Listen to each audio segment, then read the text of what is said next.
Good afternoon, and welcome to day 2 of Osint, Thinking Outside of the Skiff. Before we begin, we'd like to share a video from our sponsor, Saic.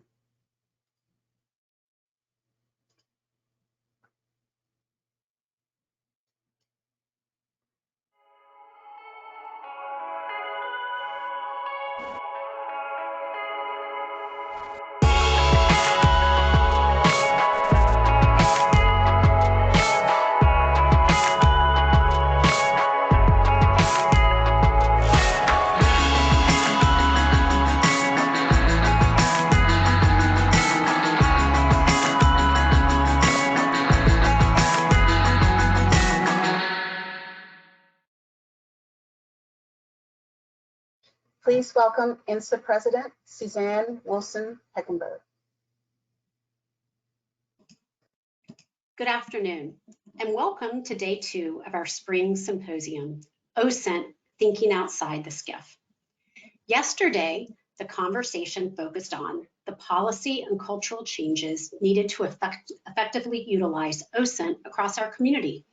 It also set the stage for a deeper discussion about technological challenges and opportunities related to open source intelligence. As was so eloquently said by our opening keynote, the Honorable John McLaughlin, we're in the midst of an ongoing technology revolution, broader in scope, speed, and impact than anything else in modern history. Our keynote panelist and moderator today bring a tremendous amount of expertise and insight to the topic, and we look forward to some engaging and enlightening conversations. But before we get started, I need to run through some housekeeping items. First, as usual with our webinars, we hope to make this as interactive as possible. Please submit your questions through the Q&A box on the right side of your screen. We have more than 800 registrants, and we'll do our best to get to all of your questions. Second, we are pleased to welcome members of the press to the call today. As a reminder, this program is on the record and will be available on our website early next week. And finally, I would like to thank our sponsors, A1C Partners, BAE Systems, Cobwebs, GDIT, Mantec, Peraton, Raytheon Intelligence and Space, SAIC, TransUnion, and TRSS for their vital support of yesterday's and today's program. We could not deliver this kind of thought leadership without the support of our partners and sponsors. Now, it is my pleasure to introduce Douglas Wilsey, Vice President of Operations in the Defense Systems Customer Group for SAIC. Doug will be introducing our keynote and moderator. Doug, the stage is yours. Thank you, Suzanne. SAIC is pleased to be the platinum sponsor for this event. INSA plays a critical role in fostering much needed dialogue with leaders from both the private and public sector, and today's program is no exception. It is my pleasure to introduce today's keynote speaker. Major General Kate Leahy serves as the Army Assistant Deputy Chief of Staff for Intelligence for the Office of the Deputy Chief of Staff, G2.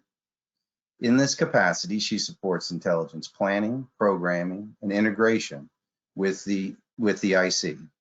She manages resources for both the Army military intelligence programs and the Army dedicated national intelligence programs, as well as executes the overall coordination of the Army's intelligence disciplines to include open source intelligence. Previously, General Leahy has served as the commander of the 108th Training Command. She was the director of the Army Reserve Engagement Cell and the Deputy Commanding General of the Mobilization and Reserve Affairs in Germany. Her joint assignments include Director of the J2 at U.S. Southern Command and Chief of the Joint Documentation Exploitation Center in Iraq. Following her opening remarks, our moderator will be INSA's Executive Vice President, John Doan. General Leahy, the floor is yours. Doug, thank you for that very kind introduction. Good afternoon, good evening, and good morning. I think we've got participants from all around the world, and it's an absolute pleasure to be with you today. My special thanks go out to the Intelligence and National Security Alliance for the opportunity to engage with this esteemed audience on the very important and timely topic of open source intelligence, which is foundational to all intelligence disciplines. INSA's proud legacy spans over 4 decades, and I'm delighted to participate in my second event as the Army Deputy G2. Continuing to invest in relationships across government, academia, and industry to address national security challenges is critically important, especially as we look to the future. I look forward to another informative and engaging discussion today. Today's strategic environment is complex. The challenges we face as a nation are difficult and hard to assess in a fast-paced and constantly changing world. We must continue to leverage and optimize all of our intelligence capabilities, in particular OSINT. From competition to conflict, success will depend increasingly on the ability to integrate OSINT into the intelligence enterprise and modernize our OSINT infrastructure, the skills of our people, and our processes. The Army's journey to deliberately incorporate OSINT into our collection management and intelligence production processes began in 2016 when the Secretary of the Army directed the Intelligence and Security Command to operationalize OSINT across the Army. Through targeted pilot programs, with the Secretary's endorsement to expand OSINT as a critical enabler for the Army, efforts began to progress from pilots to a sustainable program. Since then, we have had a team of dedicated professionals diligently working to establish Army OSINT governance, identify the mission objectives, create the training and tools, establish the architecture, and collaborate with as many joint entities, national agencies, and allies and partners as possible to grow our capability. Frankly, we have a long way to go. The hard lessons learned, in some cases, exceed the success stories, and the journey to achieve the Army OSINT strategy is far from complete. That said, I would like to take a few moments to describe where we are as a service and to share some of our lessons learned and successes. So let's start with governance, because it's important to acknowledge we are part of a larger team. At the national and defense level, OSINT is executed through the Defense Open Source Council in concert with the National Open Source Committee. The Defense Intelligence Agency is the lead DoD agency for OSINT, and the Central Intelligence Agency is the intelligence community's open source functional manager. Working by, with, and through these organizations allows us to coordinate and synchronize efforts, as well as create synergy and reduce redundancy. Next, in operationalizing the OSINT capability to satisfy intelligence requirements for the Army and the larger intelligence community, we established 8 standard mission objectives that drive OSINT collection. These are support to force protection, indications and warnings, support to modernization and strategic readiness, support to targeting and battle damage assessments, sensing in the cyber environment, support to situational awareness, live environment training, and coordinated and synchronized global collection. Additionally, there are non-standard OSINT activities being employed to inform some of the Army's toughest and most imminent challenges, many of which will be discussed today during the panel that follows this session. These include support to technology protection, global reconnaissance, counter-threat finance, information activities, and deep sensing. Defining these mission objectives, standard and non-standard, helps focus analysts and inform the tools we are developing to sort through the volume, variety, and velocity of information.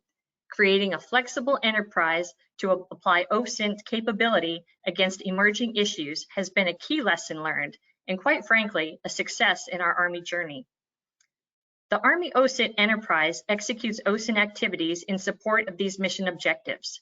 The enterprise consists of the Army Open Source Center, direct support elements aligned to each theater military intelligence brigade and to each U.S. Forces Command Corps, and the organic military and civilian capacity designated by unit commanders. If you draw your attention to the right side of this chart, it depicts the Army's OSINT footprint. Starting at the center, you'll see a green box that represents the Army Open Source Center located at Fort Gordon, Georgia. This center, the AOSC, operates under the authority of the Commanding General of the United States Army Intelligence and Security Command, INSCOM, headquartered at Fort Belvoir, Virginia. The AOSC is currently in its initial operating capability.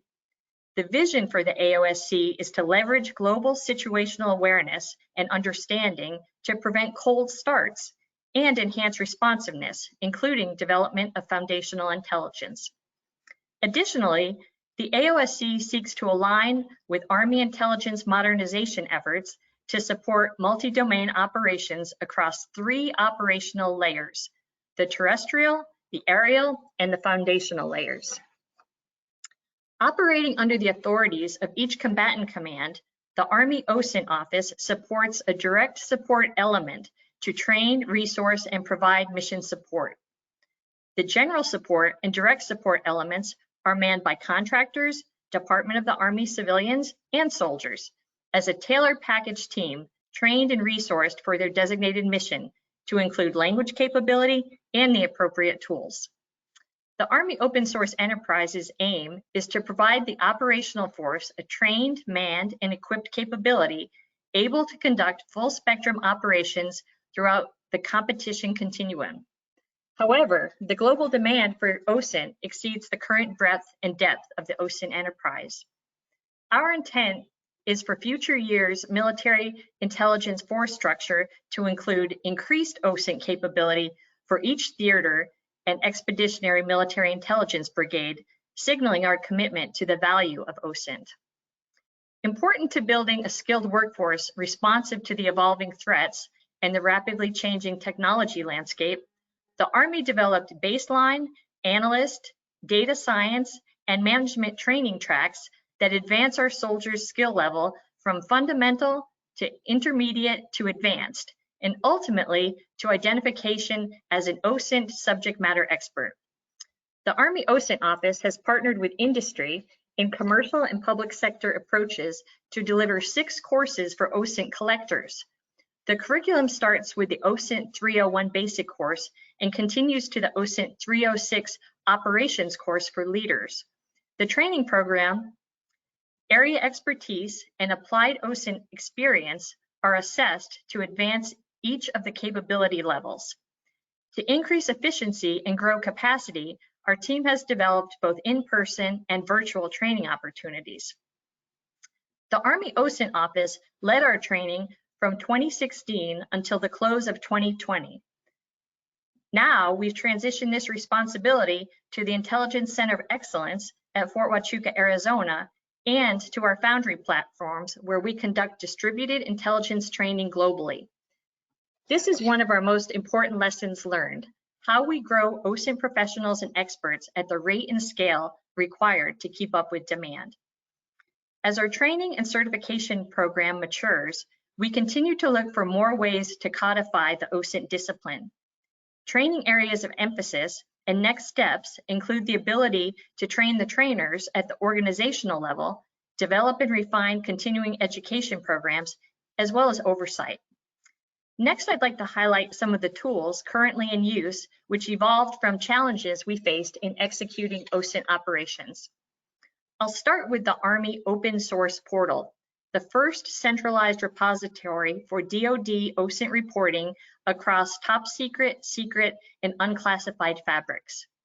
The open source portal was developed by the Department of the Army Intelligence Information Service, or DAIIS. This technical solution addressed a shortcoming identified by the Army: the inability to conduct Osint activities in a coordinated and collaborative way.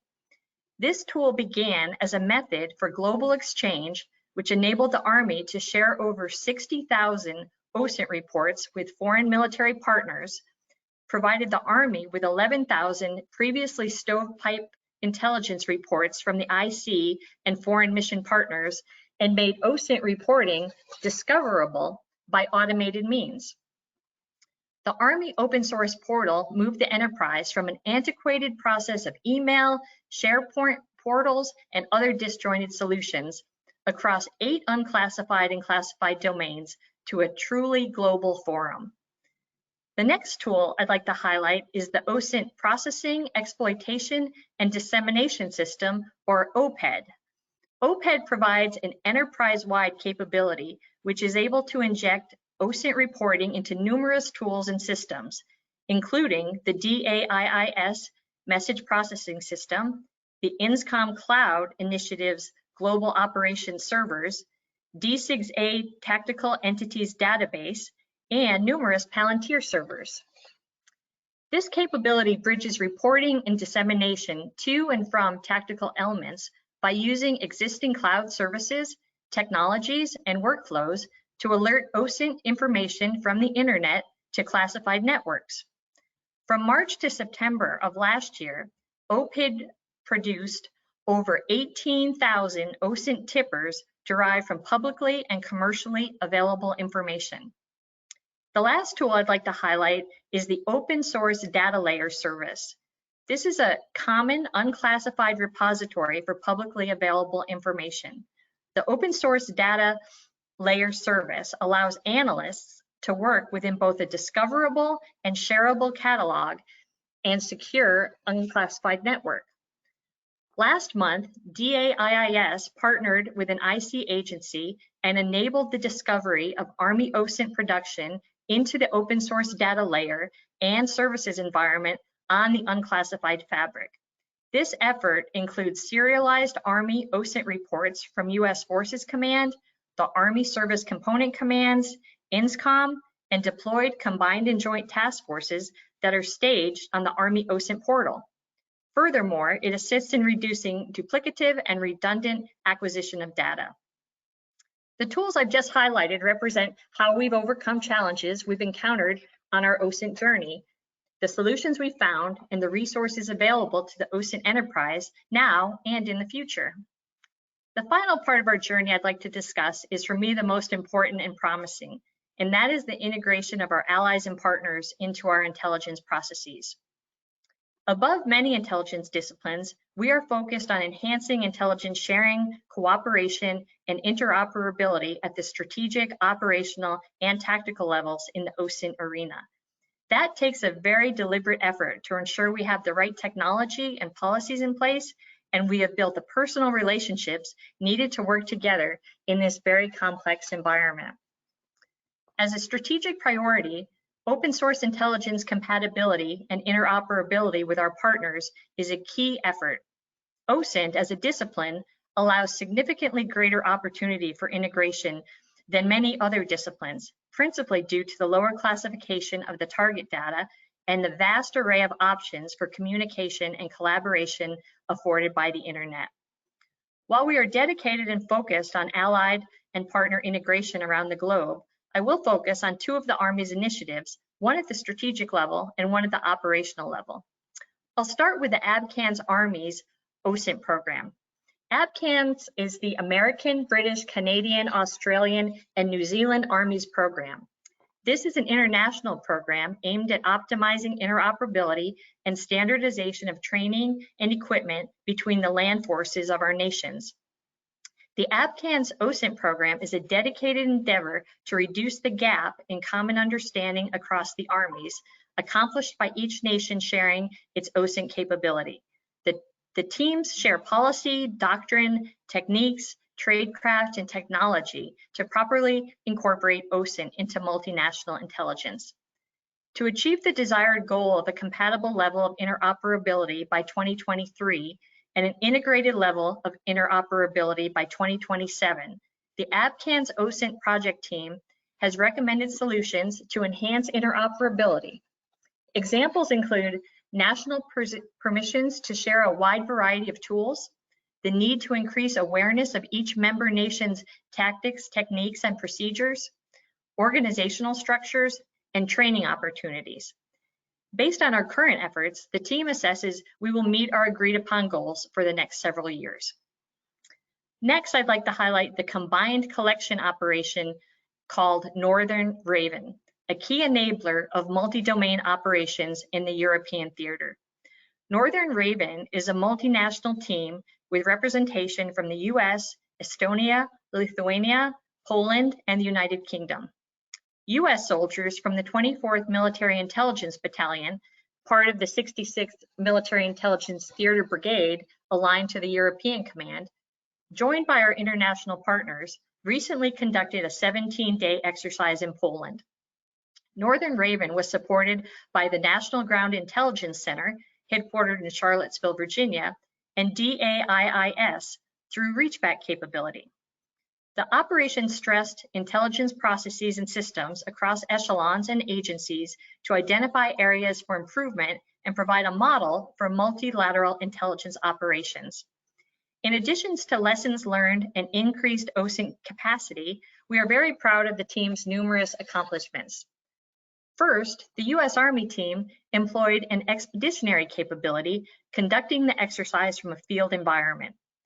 The 24th MI Battalion's deployable intelligence support element provided Osint collection, analytical support, and intelligence architecture while conducting operations with its organic expeditionary communications architecture, very challenging for Osint operations. Second, the team produced over 250 Osint reports that supported real-world global operations. Through the support of DAIIS, the reports were disseminated across 8 different networks and ingested into the mission partner environment, the method we use for sharing information with allies. Finally, the Army Osint Office supported open source training for partners for Osint 301 and Osint 302, which increased allied capacity and operational security during the period of the collection operation. The 24th MI Battalion continues to identify opportunities for streamlined Osint training for a multinational audience. The team recently concluded another Northern Raven iteration during the Dagger exercise conducted in Latvia in February and March of this year. Northern Raven represents the Army Intelligence and Security Enterprise's ongoing commitment to both Osint and partner interoperability. Our relationships with allies and partners continues to be a primary strategic advantage and the optimal way to address the complex challenges we face in the global strategic environment. We appreciate these partnerships as we continue to mature these capabilities. In conclusion, the Army's journey to identify and harness the potential of open source intelligence has been marked by many lessons learned, some encouraging successes, and a few failed endeavors. Collectively, our Army Intelligence and Security Enterprise acknowledges this is a journey in progress, and that is what makes this landscape so exciting. We understand this is a challenging frontier, and we are excited about the opportunities we see ahead. Please rest assured we will maintain our resilience and our vigilance as we roll up our sleeves and do the hard work to optimize open source intelligence. Lastly, forums like this are critical as we continue on this journey together. So with that, I would be happy to open up the discussion and answer any questions that you have. Well, thank you, General Leahy, for that presentation. Lots of really great information there and lots to talk about. And one thing I wanted to start off the discussion about is really on the topic of working more with industry. And during your remarks, you noted pretty much towards the front the key role that the Osint direct support elements play in supporting each of the combatant commands. And I heard you mention that DSCs are made up of teams of militaries and civilian and contractors. So that's one example of how the Army is working with industry by including them industry partners side by side as part of your integrated teams. But I was hoping, could you tell us some more about what the Army is doing to partner with industry to establish or expand your Osint program? Sure, I would be happy to. So, you know, as you mentioned, the partnership with industry is absolutely critical because we are on really a campaign of learning when it comes to Osint. And so our industry partners are critical to us in terms of software development, AI, machine learning, the tools that our Osint collectors put into play, as well as the training that we're building so that our Osint collectors are that much more effective.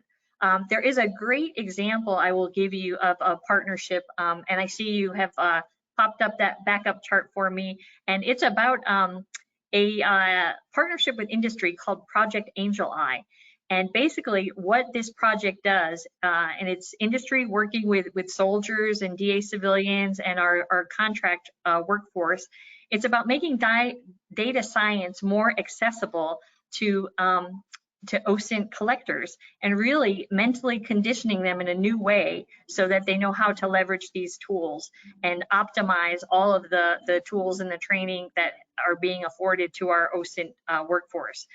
On Angel Eye, there are 4 lines of effort that you'll see depicted there. The first one is Angel Eye Analyze, and this is really built around a machine learning platform which ingests millions of documents as well as film and other things that are found in publicly available information and put them into a searchable database, and it will structure the data so that it's more accessible to the Osint collector.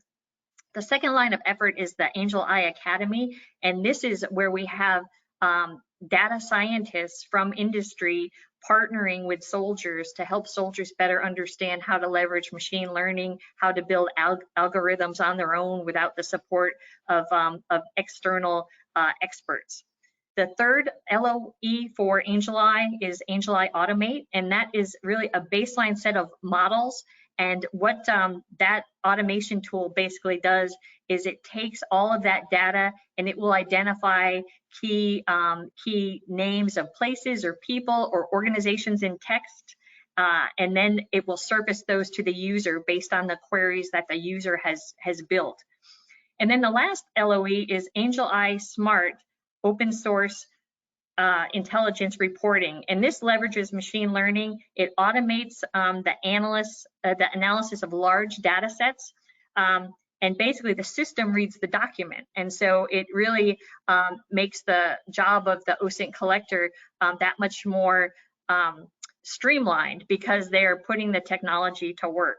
So really what you see there on the chart up on the upper right-hand side are just some sample reports generated by machines. And Angel Eye is really sort of in its infancy. To date, over 100 reports have been generated by machines.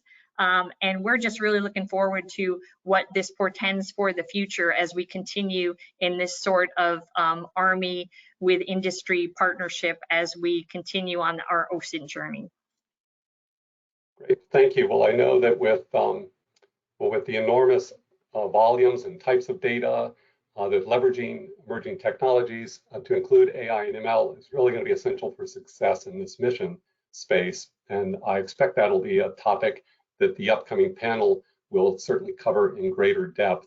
I do have another question that I wanted to discuss before we move on to some of the audience submitted questions, and that's on the topic of telework. So I was thinking, the title of this year's symposium is Osint, Thinking Outside the Skiff. Well, I've been thinking that for many intelligence personnel this past year, it's been a year of working outside the skiff. So much of the workforce has been asked to telecommute either full-time or part-time, and that's been a first for a lot of people in the intelligence community. So I'm interested to know how this has gone for the Army.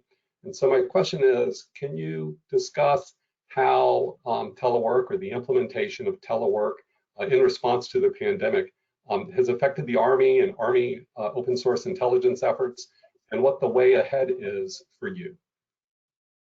Sure, I'd be happy to. So first I'll talk a little bit about the G2, the Intelligence Directorate writ large, and obviously a lot of our work is tied to classified systems, and so that has meant that we have had to continue to have people come in and work in the Pentagon and other intelligence facilities in order to get the work done because of the need for access to JWICs and the CIPRNet.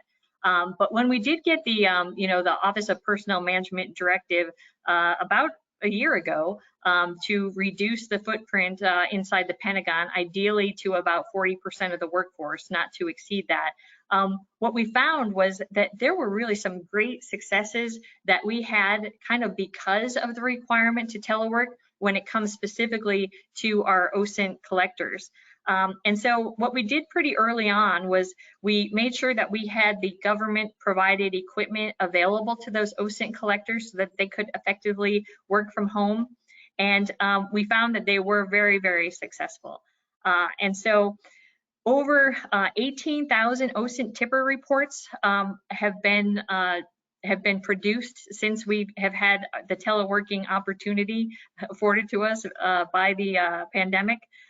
One thing that we did find was that we had to make sure that those Osint collectors that were working from home kind of had the back office support that they needed in case they were having some difficulties.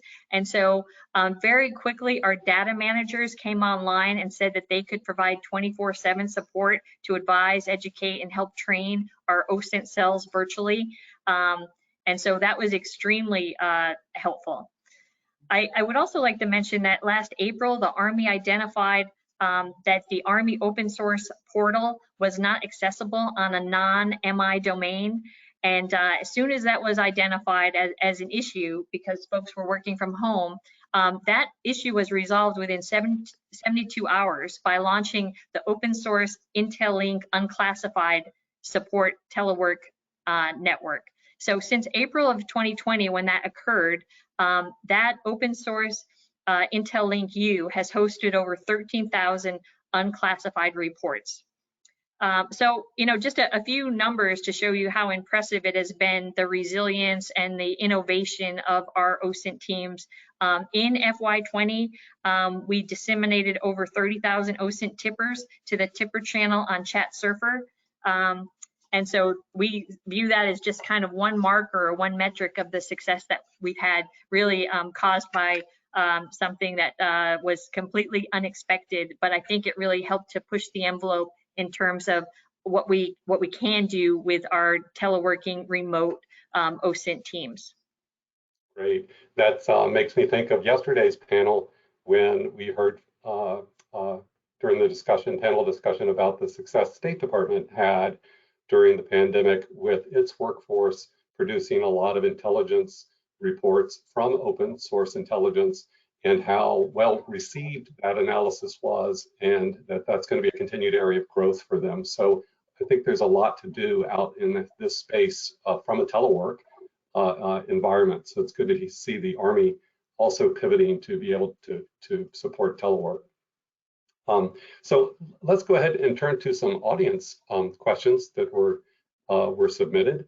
And the first question I have touches on an area of concern related to basically validity of information on the internet. And the question is this: given the quantity of OSINT, open source intelligence, misinformation and disinformation on the internet, how does a collector and an analyst tell the value difference for the task they're working, the task at hand? Yeah, that's a great question. So first, I'd like to say, disinformation and misinformation aren't anything new when it comes to that whole continuum from competition to crisis to conflict. It's just maybe more magnified because of the volume of information that is out there. But it's certainly something that, as an Army, we have had to deal with, for since the existence of the Army, really. That said, right. So when it comes to, what does that mean for the OSINT collector? Well, the key to how we're training these OSINT collectors, it's the same standard of analytical tradecraft that we use in the other intelligence disciplines. And so with that, it's all about the training that we are providing these folks, the tradecraft, and specifically in our OSINT 303 course, which I mentioned, we specifically train the collectors on how to work toward identifying misinformation and disinformation. And then, just like with anything else, it's about experience over time. So, our more seasoned, experienced OSINT collectors are going to be the ones that probably are more savvy at identifying that misinformation or disinformation. The other point I would make is that, just like with every discipline, we cross-reference to other disciplines. So, there might be an OSINT tipper that is going to lead you to look for something in imagery, or in signals intelligence. And that's going to help you to confirm or deny whether or not what you initially picked up there was an attempt at misinformation, disinformation, or just an attempt by an adversary to create ambiguity and confusion. And so, with that, I think that across the board, we know that single source intelligence we're not going to be able to have the same level of confidence as we do when we have an all source intelligence product, of which Osint tippers are a key component. Thanks. Here, the next question is related to innovation, and the question, which is a great topic for today's focus on Osint, and it says, emerging technology is outpacing the intelligence community's ability to adapt. How do we overcome the cultural, bureaucratic, and budget challenges that damper our ability to continuously innovate? Another great question. So, I'm certain that there are quite a few people in our audience today that have either been in uniform or worked as DA civilians or as DoD contractors and have been inside of the building and understand what the processes are like and how complex they are, and how you really need to be looking down the road and understanding what your future needs are going to be, because you have to get those requirements into the process pretty early in order to realize what you think you're going to need at the point of need to address threats that you see out there on the horizon.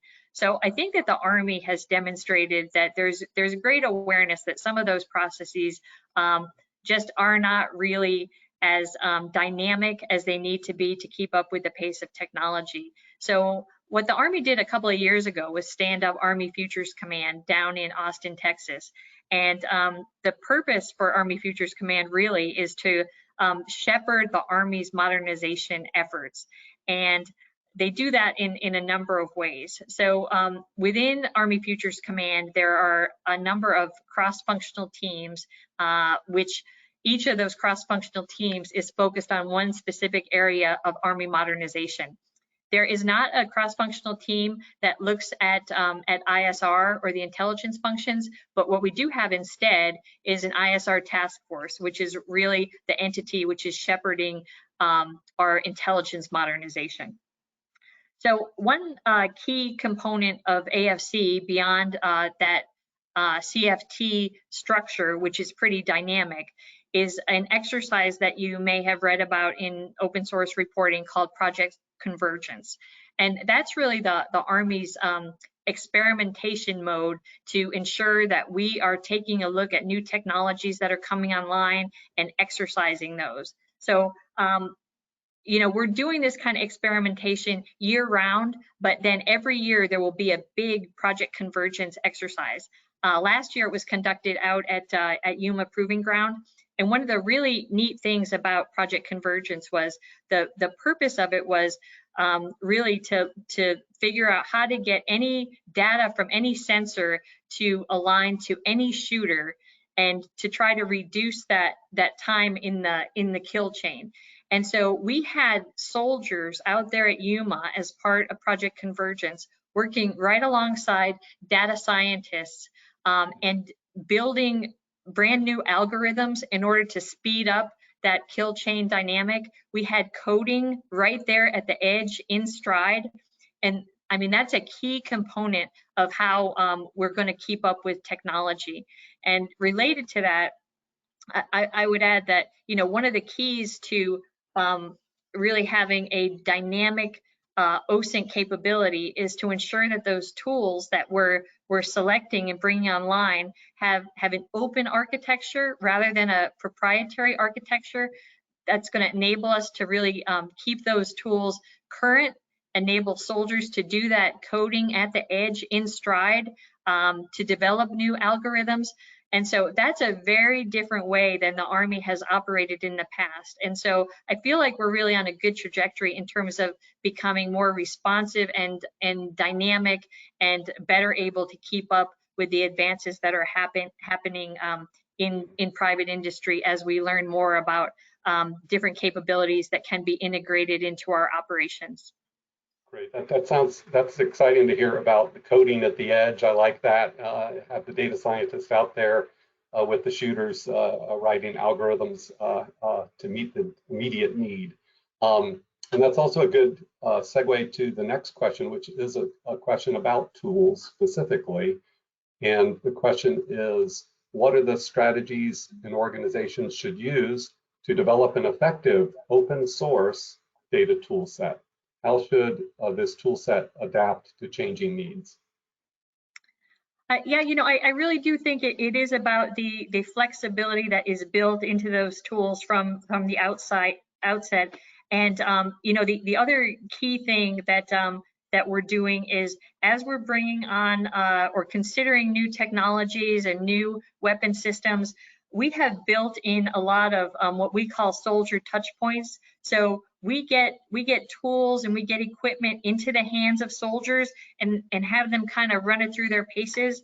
And when you do that with the quality of soldiers that we have in our Army today, they will come up with the most creative, innovative ways to use a tool or a piece of equipment in a way that the designer of that tool or piece of equipment never would have thought of before. So I think that the open-ended architecture, the ability for soldiers to do that in-stride coding, creation of algorithms are going to be key things for us. And so what does that mean? It means that we need to make sure that we encourage the creativity and innovation of our soldiers, and that we're bringing the right folks into our ranks that have those skill sets and that creative mindset. Okay, thanks. Hey, so the next question, let me put in a little bit of context here. So I guess you could say that many of the lessons we've learned during the last year of the pandemic relate to working from home. And we talked a little bit about telework earlier. And I know just in the last week or so, the Inspector General for DoD came out and was talking, basically gave telework passing marks for high productivity, which was nice to see. But this question relates to another benefit I think that telework can have, and that is as a tool related to recruitment and hiring. And so the question is, as the IC aims to cultivate a more diverse workforce, do you see the increasing ability to remotely conduct unclassified open source intelligence collection as a path toward engaging a geographically dispersed and culturally diverse talent pool? So if you can work from anywhere and you want a diverse workforce, does the ability to telework and do remote work help you attract a more culturally diverse talent set? I think it does for certain, and as you mentioned, that is one of the objectives of the IC and really for the Army writ large. And so I think the ability to telework is going to be really important as we continue to try to attract the very best talent to our team. Because the people that we're seeking have these skill sets that are in very, very high demand. And if we want to bring these people onto our bench, you kind of have to meet people where they are, because they're going to have a lot of different opportunities. So, in particular for Osint, I would say that teleworking is possible. We've proven that during the COVID experience that we've had over the past year. But there are also some boundaries around that. We'll often have intel soldiers come into the Army, and they might be waiting on getting their security clearances to be finalized. And often the question will come up with these young, hard charging soldiers, hey, well, can I do open source intelligence because I don't need a clearance to do that? Well, the thing is, you do need a clearance in order to be able to get onto some of the systems that we have in terms of managed attribution accounts. And Osint isn't really standalone, as we talked about. In some cases it's a tipper, in some cases it's just a great way to validate something that we're picking up in another intelligence discipline. So I would say that the opportunity to do telework is definitely going to help us to attract a more diverse workforce, a very talented workforce, but there are some boundaries. We're still going to have the security clearance requirements. We're going to have the requirements for, you know, government furnished equipment so that we can protect what we need to protect. But overall, I would say that, you know, this ability to work remotely is going to help us to really recruit key languages. It's going to enable people to kind of make their own hours, and that's a great thing for family flexibility. So I'm very encouraged by where we're heading. Great. Well, the next one's also a sort of a workforce related question. And we often have students that attend INSA events, and we welcome them as we welcome everyone. And so we have a student ask a question. She asks, what are the open source intelligence techniques or skill sets that intelligence community recruiters are looking for in prospective applicants? So what, you know, if you were giving advice to a student wanting to do open source intelligence, what do you think are the key skill sets that are being looked for? I think the things that make for the very best Osint collector are advanced critical thinking skills, a natural curiosity and inquisitiveness, and open-mindedness. I also think as we look, you know, particularly at people graduating from high school or college or advanced degrees right now, you know, they are generally very cyber savvy. They understand big data. They're very comfortable with the concepts of artificial intelligence and machine learning. I was talking with one of my coworkers yesterday, and she said, you know, her kids are in elementary school and they're doing coding. I mean, this is going to be like second nature for our potential bench of people to bring into the intelligence community. So for, you know, folks my age and even a little bit younger, a lot of this just almost it seems like something from the Jetsons. But you know, for younger people, this is just what they've grown up with. And so I think that we're going to have a really great bench of people to choose from, and it's just going to be a matter of convincing them that they want to join the Army team, or they want to join the broader intelligence community.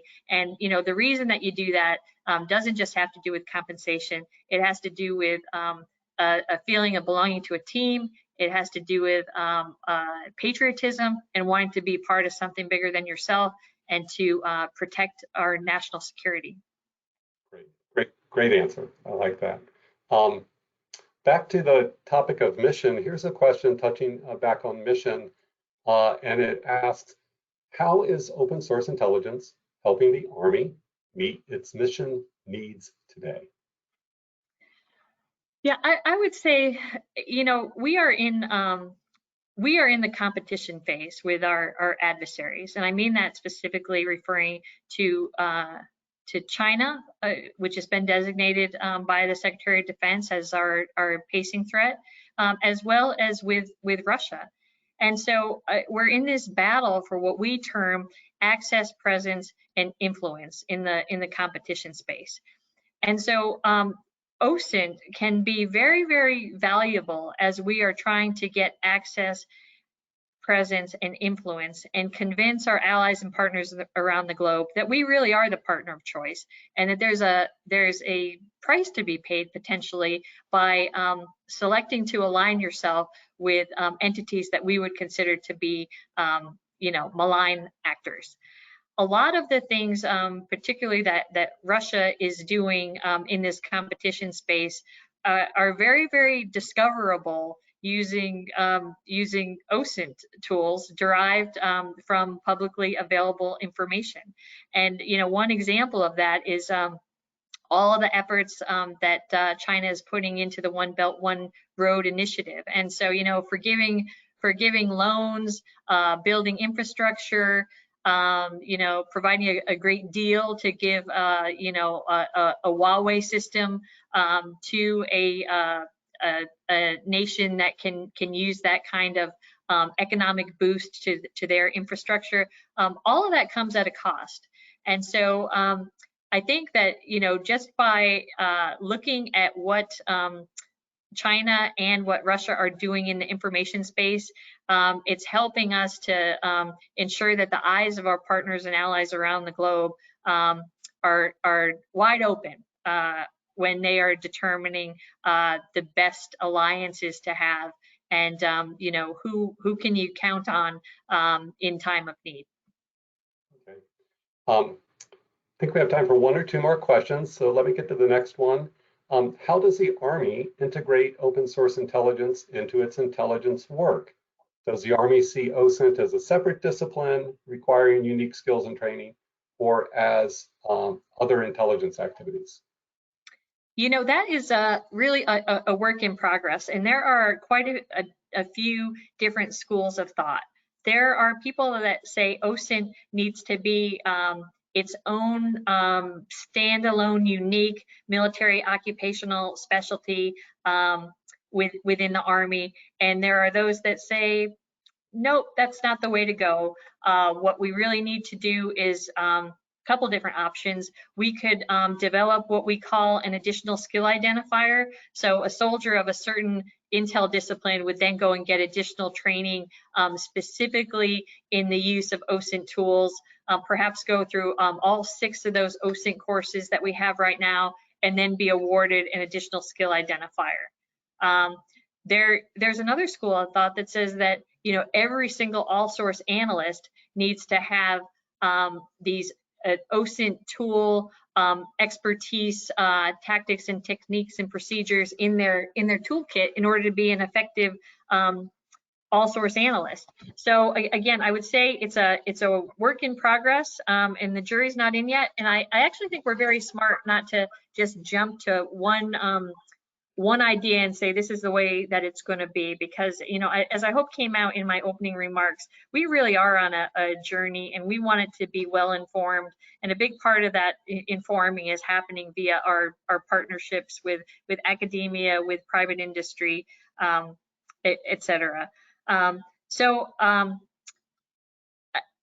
kind of wrap up on that question, I think that the key thing we need to do is ensure that Osint is part of every collection plan, whether you begin it with Osint so that it can be your tipper to the other collection platforms, or Osint is something that you weave through the whole fabric of your collection plan.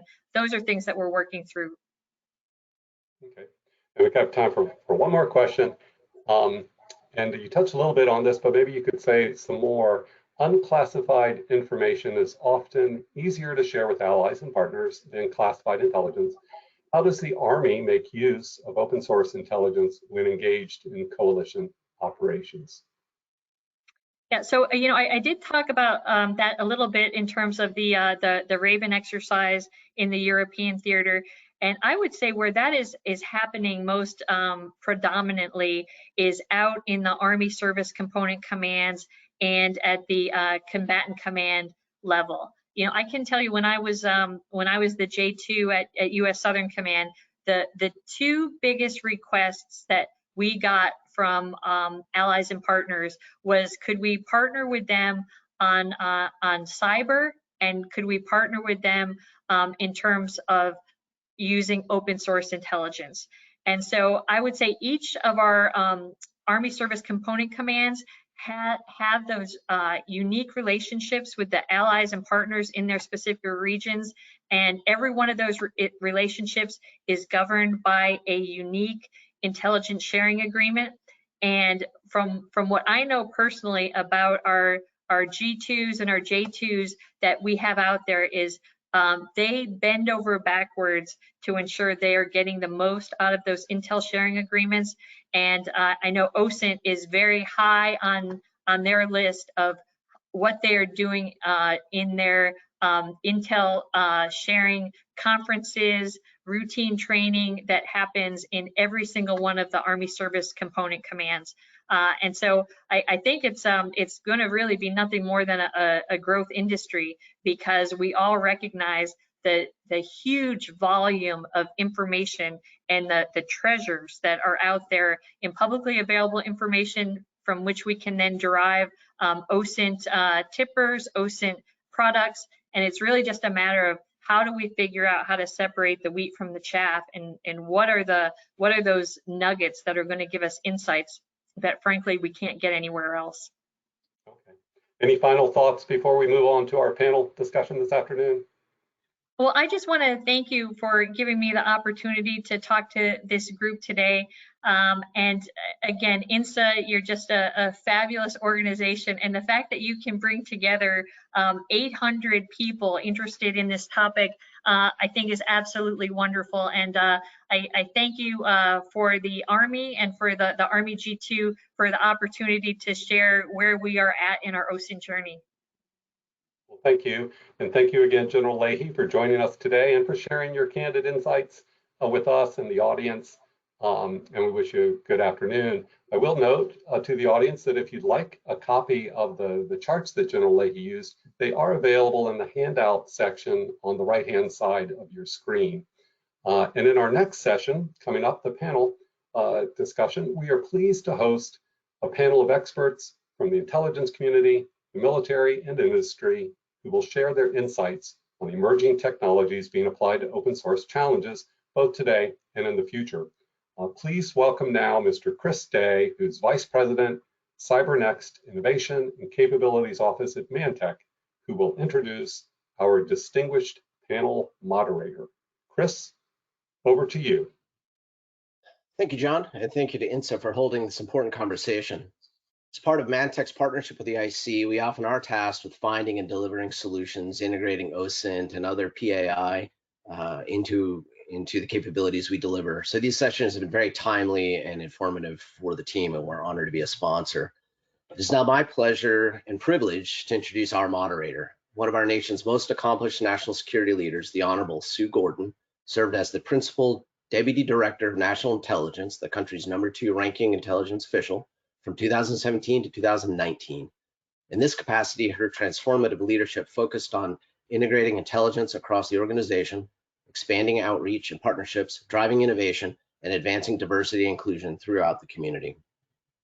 Prior, she served as Deputy Director of NGA, and she spent 27 years at the CIA, where she held senior executive positions in each of the agency's 4 directorates. Throughout her career, Sue has received numerous awards for her creative executive leadership, including the Distinguished Intelligence Award and Presidential Rank Award at the distinguished level.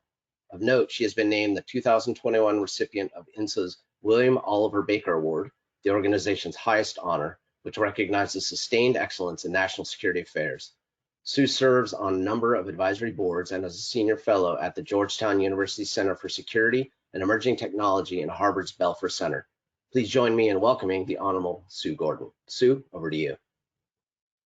Chris, thanks so much. Thanks to you, Mantec, for the sponsorship. These things don't happen magically. They happen because people care. I'm absolutely delighted to be able to moderate this panel, and I can't imagine a better setup for the panel than General Leahy's keynote, and quite frankly, your all's questions, which I think just expanded the conversation and really set the groundwork for today's panel. I have 4 individuals with me today, each of whom has a unique perspective, each of whom is a pro's pro, each a practitioner, and I just think we're going to have a lovely conversation. So joining me today are Leo Garcica. He is the Director of Information Management at the Office of the Deputy Chief of Staff, G2. In his role, he provides operational, technical, and security expertise and oversight of Army IC information management and information technology capabilities. He's the strategic manager and integrator of intelligence, information technology, and data systems with a joint intelligence community and national systems, serving as the Army's intelligence community chief information officer. So Leo, welcome to the panel. I also have Nancy Morgan with me. She is the Assistant Director of National Intelligence for Information. In this role, she is responsible for ensuring data that is collected, acquired, or created is appropriately protected and can be used, that's my favorite piece, can be used most effectively by the greater community. She also serves as the IC's Chief Data Officer, and in this role, she leads the IC's strategic initiative to reimagine the future of the IC's data and information landscape. Please welcome Adam Lurie. He is the president of Exeter Federal Systems, and as president, Adam oversees all aspects of Exeter's U.S. government business unit, which includes the deployment of Exeter's AI-enabled Osint project DDIQ that leverages open source data for supply chain risk management, fraud detection, screening and vetting, and intelligence analysis. Adam joined Exeter from Convergence Solutions, where he was the chief executive officer. And prior to that, Adam was the vice president of the person and vetting security business at GDIT. And finally, not to be outdone by the first three panelists, I'm in awe of this group, is Dr. Doan Widener. He is the director of Advanced Analytic Lab and chief technology officer for BAE Systems. He is responsible for defining strategies to accelerate the adoption of key technology priorities for the intelligence security sector, including AI, ML, and automation to augment BAE Systems' more than 2,000 intelligence analysts supporting the IC. Wow, you all. I think we are going to have an absolutely phenomenal time just exploring this opportunity. So we'll do a pretty interesting romp. I won't ask every question of every one of you, but let's start with kind of a chance for each one of you to set your own landscape. How about if each of you, and Leo, I'm going to ask you to start to kind of put your responsibilities, general responsibilities that I mentioned, in the context of open source, right? And kind of how you see the challenges that you're facing. So give us. Hey, Sue, thanks. And I love the intro write-ups for all these sessions. I feel so important after I hear them and excited. So a pretty unique panel here. I think we all have very different roles and responsibilities. So I think this is a good mix. As the ICCIO for the Army, right, I have a most interesting perspective. And part of that perspective is definitely challenged by both having to push the innovation. There you go, Leo. Oh, could you guys not hear me? I can hear you. I couldn't yet, but I guess they could. So I think it was my problem, Leo. All right, got it. So I'm in a unique position, right, as really an enabler for the entire Osint enterprise. And from a perspective, you know, it's an interesting space, right? I think a lot of times as a force, we try to make it a little bit more difficult, try to twist it, try to make like there's new rules here. But I think this is one of the few places where we have a lot of really good greenfield opportunities because we're taking some of what we already know and really expanding it into a little bit of a different space. And I look at it really from three perspectives all the time, which is one is data, right? How do we get that right? That's the one that kind of that gets me all the time wired up with my team, right? So talk to me about the governance piece, talk to me about how we're going to manage it, and talk to me about access and dissemination, right? So how do we put that in a really good bubble to make sure that we maximize how we get data out to our folks and that we maximize the availability of data that analysts need to do their job? The next piece, and obviously, right, got to put my CIO hat on, and the tools, right? So platforms and apps, right? What do our investments look like? You know, what's our mix of managed and organic capabilities that are going to be out there and that the force needs? And of course, my personal favorite in the Osit space right now, which is accreditation and my daily back and forth with a lot of folks who have great ideas that I'm like, yeah, we can't do that.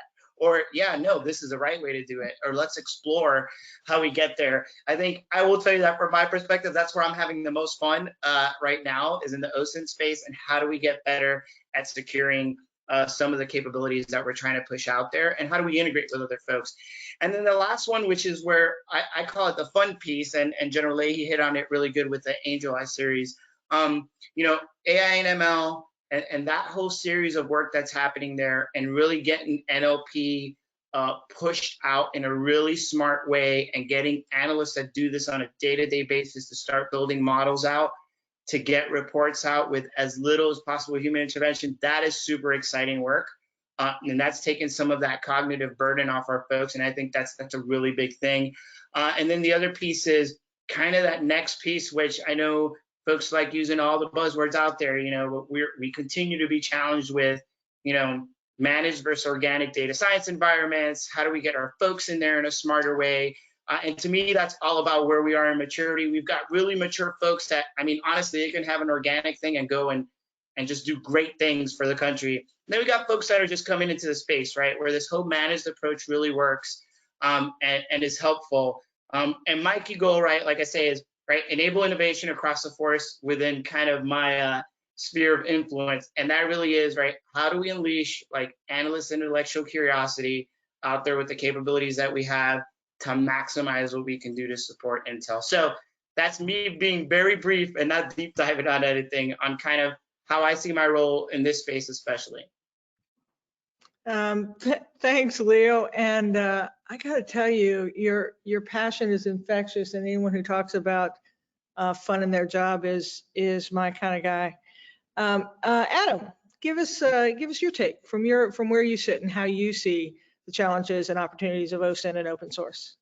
Yeah, so we have a tool at Exeter that leverages open source data, and it leverages OSINT across multiple disciplines and multiple use cases. So, one of our key use cases in supply chain, we are aggregating information from across the internet, aggregating information open source specifically to illuminate supplier networks, to assess the risk of those networks, assess the risk, and then really enable government agencies and manufacturers to understand where the risks in their supply chain exist, and so they can ensure that mitigation.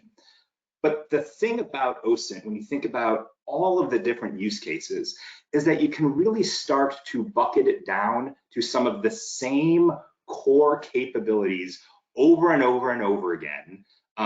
Agencies and mission sets use different words, but they're the same core capabilities. As Leo mentioned, first one is the data. How do we get access to good data, the right data, voluminous data?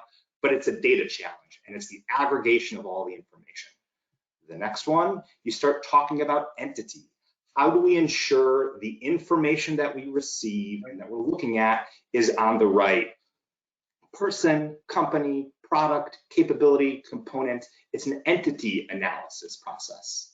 The next piece, you start looking at risk. You start looking at the use case. We're going to look at open source data and open source information very differently if we're talking about a supply chain use case versus a counterintelligence use case versus an acquisition fraud use case. So that risk model looks a little bit different. And then the last piece is how this data is delivered. Is all of this data consumed through an API into another system, integrated with other data? Is it delivered via dashboards through visualization? But there's essentially the consumption by an analyst of all this information. And lastly, you take those four pieces and you wrap them around due process and governance and compliance, and ensure that all of that information, when it gets used for a decision, is done in the appropriate fashion. And so across all the different use cases, I've always been able to sort of break it down to those four simple steps wrapped around compliance. And if we can answer them, we can sort of get to yes towards an implementation of a program. Right. That's exactly right. I think, Adam, you make a great point there. I think there is something about open source and OSINT that seems just huge and almost intractable. But coming up with a way to say, no. And as General Leahy said it really well, there are aspects of it that are the same thing that we've always done. And as you just described, there are some kind of common bins that you can use that if we make those repeatable, we'll be on our way. Doan, jump on in here. Give us your perspective. Yes, ma'am. So although I started in the Intel community in the early 90s, really my journey to OSINT began in 2015 while you were Deputy Director at NGA. BAE Systems was awarded a Pathfinder OSINT contract focused on tracking the health and welfare of Syrian refugees and internally displaced persons. And really, with only OSINT in a completely unclassified way, we were able to complete the entire Intel intelligence life cycle. To include, we had some tipping and queuing from commercial imagery and social media. We use a ton of different data processing techniques for trend analysis. And, we were able to even track order of battle and control of terrain using just open sources.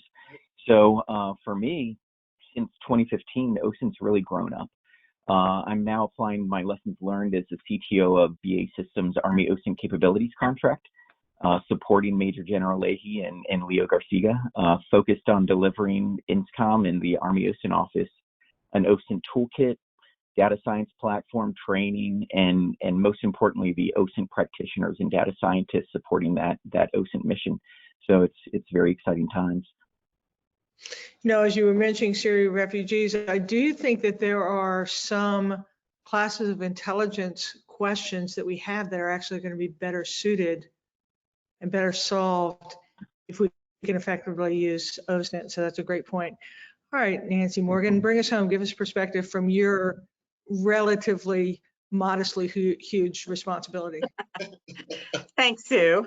As the IC Chief Data Officer, we're swimming in data, and Osint is certainly contributing to that ocean of data.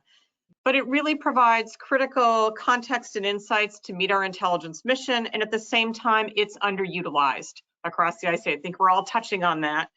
But it's going to play a fundamental role for the IC and DoD to achieve that information advantage. But this is really just another category of information and data that needs to be managed throughout its life cycle. That's really something as CDOs that we're focusing on. We need those sound data lifecycle management practices and trying to figure out what's different, if anything. From a data management standpoint, not so much. I still need attributes about the data. I need good metadata about it. Where did I obtain it? What can I do with it? What time frame does it cover? Who can I share it with? That doesn't really change because of Osint. The volume does, and where it's coming from does, and the questions we ask depending on where it's coming from change a little bit. We need to do an old line, tag the people, tag the data. We've still got to do that to ensure who can see it, how we can get it to them, how we can make it work better with tools, and doing this at the speed of mission. So we're building those robust data services to help us do that, and Osint fits right into that mix of what we do. The infrastructure keeps my CIO colleagues up a little bit at night just because of how much volume there. I'm watching Leo nod his head. The volume is daunting there, and that's where we need the partnerships with industry and academia to help us think about how we're going to handle that volume differently. I spent a lot of time in partnership with Ben Hubner, who was on the line yesterday for INSA, and our attorneys. Those are critical partnerships. Our legal team, our policy team, our civil liberties and privacy team, we've got to evolve the legal and policy framework faster in the digital age. And so that is a challenging area for our partners. I think something we've all hit on, I talk about it this way, is growing our data acumen at every level of the organization. We've got to grow and retain that more skilled workforce and make more data-driven decisions. Osint is part of that, part of training it, part of doing it, part of figuring out the acumen to manage it.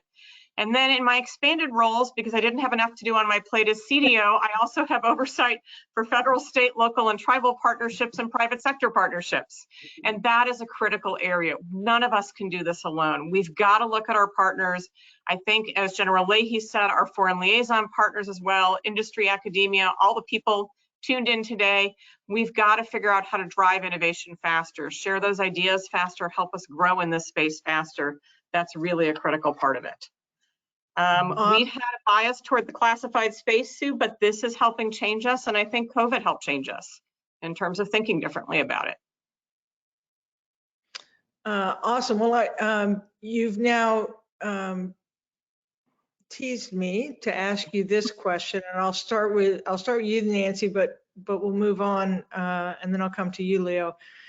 You've done a bit of comparing, and in fact, all of you have talked about the similarities between working with classified information, working with open source information. So do a little of the contrast side. Talk to me about, give me a compare and contrast of working with the two data sources. So in some ways, not different. I'm sorry, I jumped in on Leo, actually. Leo's supposed to go first here. So Leo, please go for it. I said you because you prompted me. We'll let Leo give a comment on yours. Don't worry, you're good. All right, so I think it's both the same and different, and that's what I'm trying to figure out. From analytic tradecraft, it's not necessarily different, that we have to be able to understand the veracity and validity of our sources. What's harder is the volume. the volume and the velocity which it's coming at us. So I think that's part of where I don't think it's different, but I do think some of our tools and processes have to be different. And this is where I'm excited about what automation can bring to the table. The humans can't keep up. We can't get enough humans to do it. We can't get enough cleared humans to do it. I agree with General Leahy's comment that this isn't probably totally work I see people doing from home, from their basement, or with their various things in the background in their home offices, but a blended model. And so that's part of what we've got to think differently about. How do we do this in a blended model? And I try to think about what's it going to take from a data management standpoint, what's it going to take for infrastructure, what burden are we going to put on cross-domain, whether if we're talking about round trip. Those are some of the things that I think we have to think through in this space. Awesome. Leo? Yeah, hey, no, I think Nancy's right. It's almost a tough question to answer. It's like, it's the same, but it's kind of different, right? And I think it depends where you're looking at it from and how you're operationalizing it. So I would break this up in a couple of different ways. I think on the tradecraft side, I think Nancy is for the most part, right? I think our challenge on the tradecraft side is going to be, and Adam hit this perfect when he was talking, it's going to be for folks, especially like, let's say in the Army, who aren't used to working this for, let's say, a threat finance mission or a supply chain risk management mission, and all of a sudden you're bringing these new data sets that they historically haven't used, right? And now we're in the beginning of, well, how do we build a tradecraft around that to answer those questions? So I think we still have some gaps in that space, and it's kind of a new and emerging space for a lot of the folks that are working that. I think the big piece is, I call it the launch point, right? So where are you doing your intelligence activities from? I think that's one of the big differences for us, right? And especially when you look at it from a very tactical perspective. So how do I do Osint at echelon, right? And what does that mean at the most tactical level, especially when I'm accessing data, and how do I look to somebody outside of my environment? I think that's been an area that we continue to, I don't say totally struggle with, but thinking through that problem does make it very different. Because the reality is we can't just suck it all in and move it all up to the high side, right? That's not a real thing. I mean, if we had indefinite amounts of money, we could definitely afford to do that. But that's not going to happen. And then I think there's one more piece that does make this different, and we don't think about it, I think, as much as we probably should. But what we're seeing a lot of is data aggregation, right? Like folks getting a lot of great Osit data, and you look at it and you're like, hey, that's classified, right? And still working through what that looks like from a policy and system perspective is definitely becoming an interesting space to work in. And I think there are some bigger deltas there than we see on the classified network. And then I think the last piece is, this is one of the few places where we really are seeing a convergence between the intelligence community and the operations community, right? And that distinction, when you're working side by side with an ops person on a problem, is one of the more challenging areas that we're seeing, that we were not used to seeing on a let's say high side network or on another classified network. And I think that will continue to be a space where we're learning to kind of figure out what that is. But it gets back to what Nancy said, right? So access controls, right? Dissemination controls, making sure that we can separate that data and really handle it in a smart way, whether we're doing it on the unclassed or the high side. Yeah, both of you, those are great points. I remind people, submit your questions. I have a few. We'll get to as many as we can. But there were 3 points in there that are so worthwhile in terms of teasing out. Number one is the distinction between open source information and OSINT, the intelligence piece, and the tradecraft necessary. And this question of aggregation, I think, is one of the really interesting ones. And then also just sitting by side. So really great points you bring out. I encourage you all to tease some of those out in your questions. All right, for Don and Adam, and Don, we'll start with you first. Talk a little bit about what technology is available to support the IC's collection and analytic tradecraft, and do a little bidding for us about what technologies are out there and what are their value add. Yeah, definitely. So really, if you start looking at some of the open source intelligence capabilities out there, for me, you can bin them into a couple support activities. One is for the Osint practitioners. We have a lot of great tools out there supporting social media ingestion and other types of data sources along those lines. Recorded Future is one of them, Babel Street. We also have ZeroFox. There's a lot that are out there, and they're driving a lot of data ingestion and providing analytics built into their tools and visualization capabilities. And that's one big distinction there is a lot of in the open source world, a lot of the data is procured through these tools. So instead of going to the raw data sources, we're kind of procuring that data through these toolkits. So that's kind of an important distinction there as well. And that's not a bad thing. If you look at technology as a whole, there's been $80 billion invested in AI startups. Something more than that. The Intel community can't keep up with that. So obviously, it's how can we take advantage of that commercial influx of cash to help the IC. So more focused on how can we rapidly adopt and convert some of these tools to use in the IC through contract agility and the like, and keep that freedom of change for the IC. So that I think is one thing, and that kind of ties in with what Leo was saying on the managed versus like COTS versus GOTS discussion, I guess. Another thing that I've seen is although the Osint tools are there, there's a lot of heavy data science implications with Osint. That's kind of one of the main things. You have a lot of data, you have a lot of different types of data.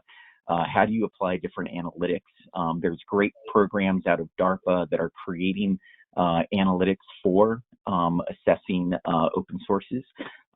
So how do we take those capabilities, put them into a data science toolkit, a data science type platform rapidly, but also take those same analytics and move them up into different classified enclaves. So one thing that we've been using is the AWS Marketplace. The Marketplace has multiple regions, from the low side to the Intel Community Marketplace on the high side, and it's easy to migrate those analytics from low to high.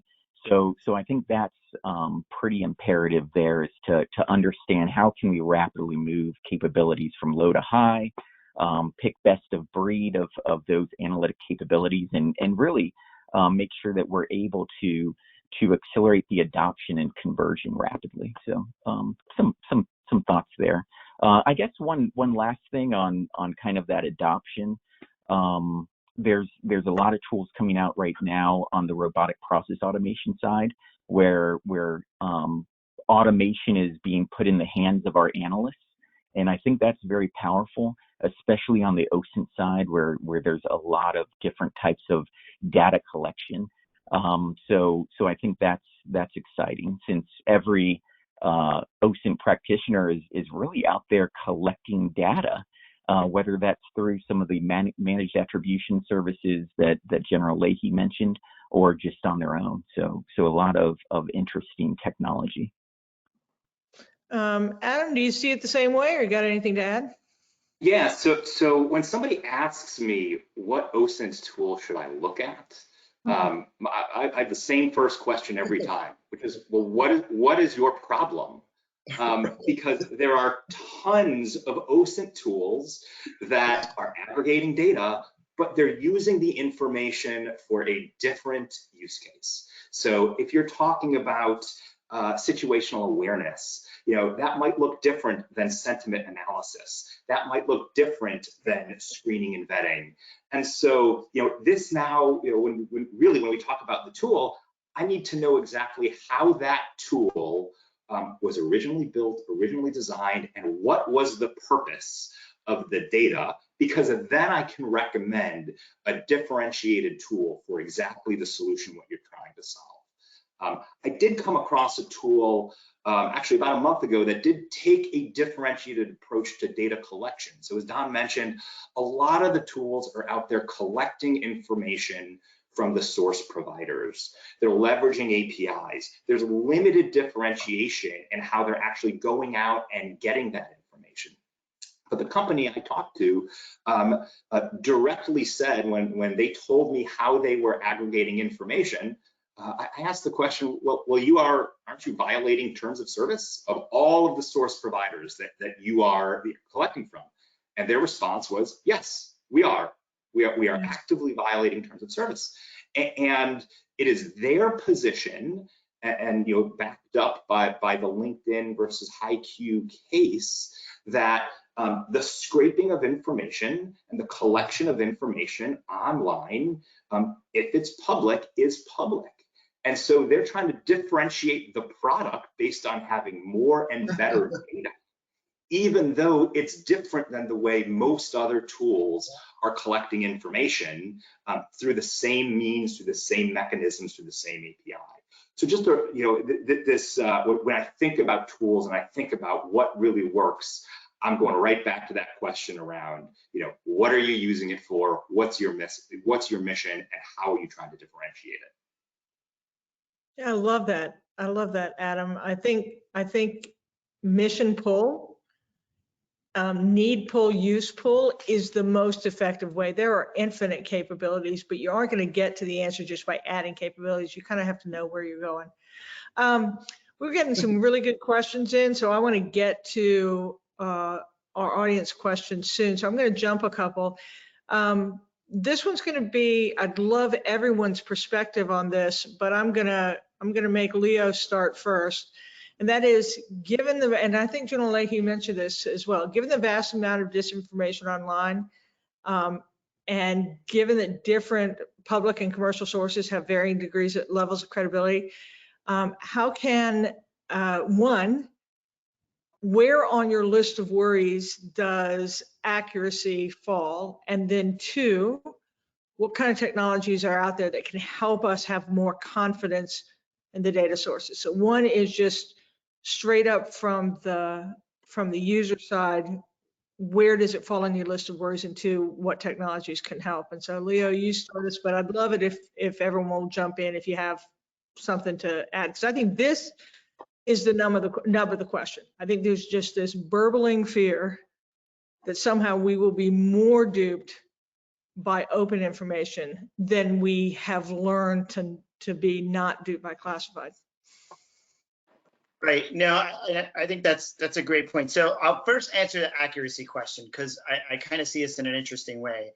So the accuracy thing is it depends, right? And it goes back to what Adam just said, right? Like when folks walk into my office and they're giving me all this stuff, I'm like, hey, what problem are you trying to solve? And when they look around, I'm like, well, when you figure that out, come back, right? So I think that the accuracy question is the same. It's what are you going after, right? If you're going after a very generic kind of view of the world, maybe some lightweight sentiment analysis, then is accuracy that important to you? I don't know, probably not. If you're going for some very specific supply chain kind of problem set, does accuracy matter? Oh yeah, right? So I think there's a scale. Right, and I think it really depends on the problem you're trying to solve or the question that you're trying to answer, and we really have to be a little bit smart about that and kind of use some brain power against the problem set and say, hey, from a scale of 1 to 10, right? If I get this wrong, what does that mean, right? From an effects-based perspective. So I think that's kind of the way I look at the accuracy, and I think if we look at this from dissect ourselves, take us back to big data, right? So do you care how accurate a point, a dot on a map is, right? If you're just trying to find out things that have happened, right? Maybe you don't want to go down to less than a kilometer. If you want to, put a missile on someone, your accuracy becomes very important, right? So I think we need to look at it the same way from an intel perspective and from a data perspective, and we need to make kind of those trade-off decisions. Look, I think there's a lot of technology out there. Some of this is we do have to be smart, right? So the sources that you're getting data from matter, and they really do matter. Some Reddit forum that's out there that some 15-year-old stood up, if that's your main source of data, we've probably already failed at our primary mission, right? So there is some kind of common sense approach to this. I think in the more sophisticated side, to get to General Leahy's point, right? We do have sophisticated enemies too. I think there's a lot of opportunity for us to leverage machine learning and definitely some algorithms out there to really go out and dissect the data that we're getting and do those deltas across our data sets to validate or make us feel more comfortable with that data that's coming in to our environments. So I think not a very easy question to answer, right? But I do think that there's technologies out there that get us. And again, right, like we see this all the time. And I kind of always tell people to remember when Facebook was getting beat up about, you know, oh my God, people are skewing the election because of stuff they're putting on Facebook. They didn't go out and build a bunch of AI and ML stuff. They bought a building and shoved 1,000 people into it and had them look at posts. Like, just think about that, right? So I think that's something that we need to think about. That's still very much an emerging space, and there's a lot of work that we got to do to automate the process to go after this information in a smart way. Easy things we can do, right? Kind of those elements that are sitting out there, but more sophisticated actors, I think that's a bigger challenge moving forward. And it's an area where we have to do some serious R&D investment. Awesome. Anyone else want to leap in? Yeah. Oh, go ahead, Nancy. Go ahead, Nancy. Sure. So, you know, echoing some of the things that Leo said, we've got to have that analytic tradecraft, the standards that we work through that we would always for any source, regardless of where it comes from, just more so in this space. I think getting to explainable analysis, we've been talking about explainable analytics and explainable AI and the accountability for it. We've also got to talk about our accountability here. What's our responsibility as intelligence organizations to be able to do that? And we've talked about this before, Sue. The dark side, the underbelly is that adversarial AI. That people are doing something to our analytics, if they're poisoning our data, depending where things are come from, there's more due diligence required here. So in honor of National Supply Chain Integrity Month, on behalf of my NCSC colleagues, go team in April, really it is, folks. They just published some great resources on dni.gov on their supply chain management page. And they've been talking about the whole stack of supply chain. And we probably tend to think of it as more hardware things, but it is also true for our data and information, for our analysis, everything in between. We've got to think about that differently. This is an ongoing conversation, that journey word that General Leahy mentioned, but this is an area we've got to be in this together. And those of you on the call, our private sector partners, you're in this just as much as we are.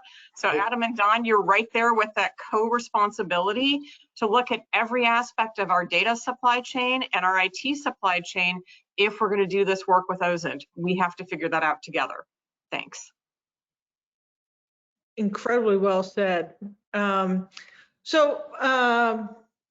want to get to the questions because they're so good from the audience. Let me ask just one more. Actually, it won't be one more, but I'll reserve moderator's prerogative at the end for one more. But this one is, all right, we're in.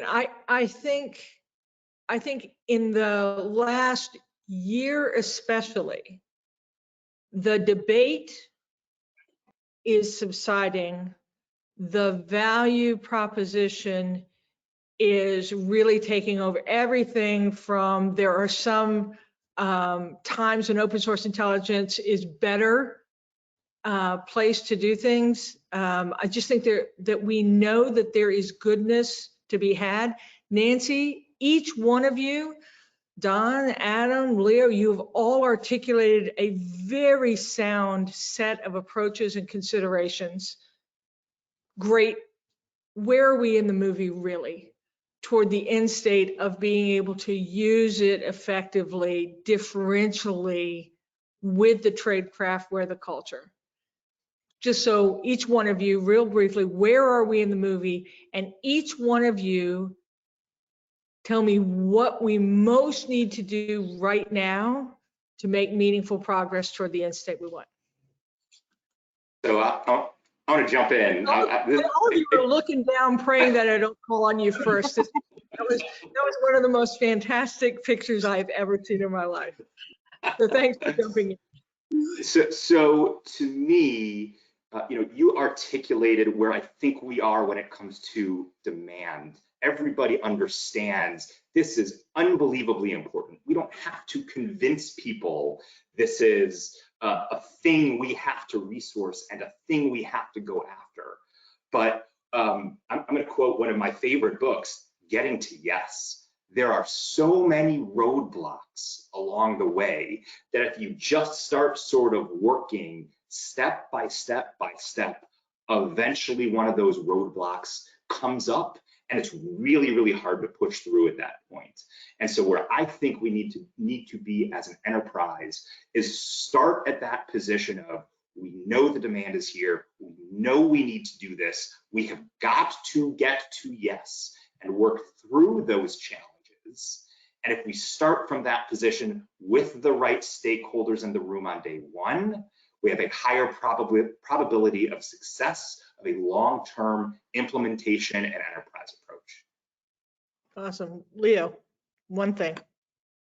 You know, this is a really good question. I think this is all about being in different parts of the story, right? So if I were to take the whole force as a whole and look at where people are, right? I think you've got folks that are, you got folks that know how to code in 3 languages and are not software developers, right? Who can right now spin up something in AWS and answer questions if you give them the data. And that's a really small population, and they're doing great things, and they're breaking barriers, and they're finding all these roadblocks, and they're helping us push through, right? Then we've got another group of folks who fundamentally understand the tradecraft piece. And if we give them like that hold your hand tool, right? Or like I tell everyone, I give them a MacBook and they're good, right? They're not that top 10% Linux users, right? They're Mac users. Here's hold your hand Unix, right? And then we've kind of got everybody else out there, right? Who maybe they're not totally ready right yet, and we can give them an app that just brings in data and kind of does the analysis, a lot of analytical work for them. And I think they'll be good in that space too. But we need to move more people to the top of that band to be those Unix users. And I think that's what's going to take some time.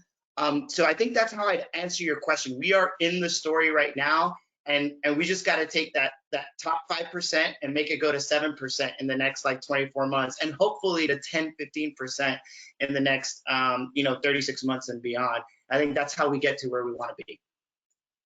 Don or Nancy, you want to leap in? Sure.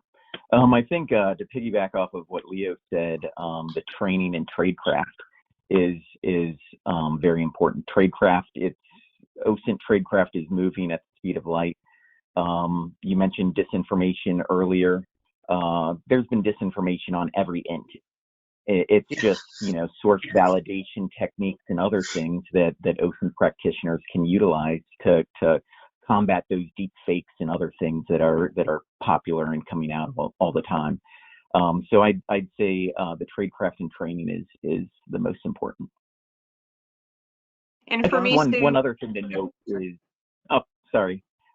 one other thing to note is a couple people have mentioned supply chain, and if you look at that's a fairly, supply chain analytics have been around for years and years and years.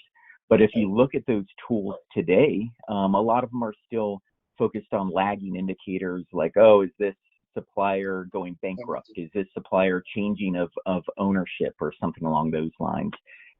Just now you're starting to see more of the leading indicators coming from social media into some of those supply chain analytics, tracking boards of directors and things along those lines to try to get ahead of that lagging indicator. So I think across the board, Osint is changing. Nancy? And for me, it's a little bit of what John McLaughlin said yesterday. We're in the thicket with frontier law. It's that legal and policy framework. If we're going to manage this data properly and do our intelligence tradecraft and have that analytic tradecraft, we've got to work through these things. It's AG guidelines and US persons and privacy and civil liberties issues mired throughout this. As Ben Huebner said yesterday, we're still sort of figuring this out as a government and as a society, what our comfort level is, but we're a democratic society and we're proud of that. How do we do that and meet the intelligence mission on it and comply with the rapidly evolving international laws? That's something we spend time with as CDOs, is the differences between those laws. It's also a culture issue.